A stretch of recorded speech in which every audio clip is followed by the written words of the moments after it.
नमस्कार, मैं शालिनी और आप देख रहे हैं नेक्स्ट 9 न्यूज।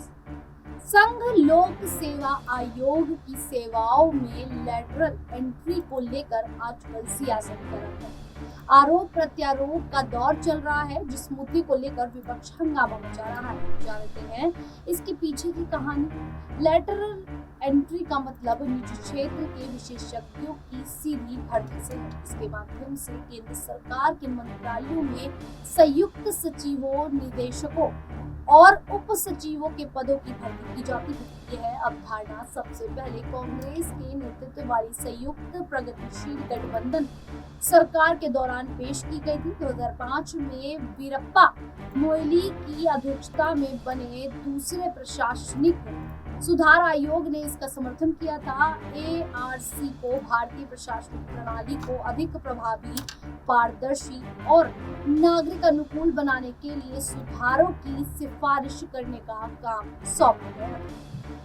कुछ सरकारी भूमिकाओं के लिए विशेष ज्ञान की आवश्यकता होती है, जो पारंपरिक सिविल सेवाओं के भीतर हमेशा उपलब्ध नहीं होता। इसीलिए विषय विशेषज्ञों को शामिल करना जरूरी है। इससे विशेषज्ञों का एक पूल तैयार होगा। ये विषय विशेषज्ञ अर्थशास्त्र, वित्त, प्रौद्योगिकी और सार्वजनिक निजी जैसे क्षेत्रों में नए दृष्टिकोण और विशेषज्ञता लाएंगे। लेटरल एंट्री को मौजूदा सिविल सेवाओं में इस तरह से एकीकृत किया जाए कि सिविल सेवा की अखंडता और लोकाचार को बनाए रखते हुए उनके विशेषज्ञ कौशल का लाभ उठाया जा सके।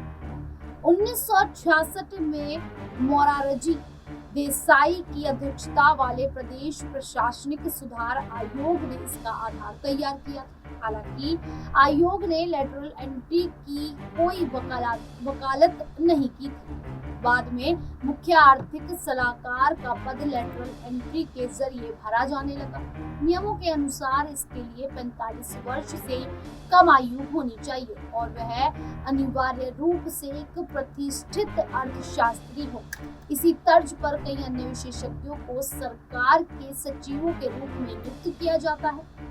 लेटरल एंट्री योजना औपचारिक रूप से प्रधानमंत्री नरेंद्र मोदी के कार्यकाल में शुरू हुई। 2018 में सरकार ने संयुक्त सचिवों और निदेशकों जैसे वरिष्ठ पदों के लिए विशेषज्ञों के आवेदन मांगे थे। यह पहली बार था कि निजी और सार्वजनिक दोनों क्षेत्रों के पेशेवरों को इनमें मौका दिया गया है।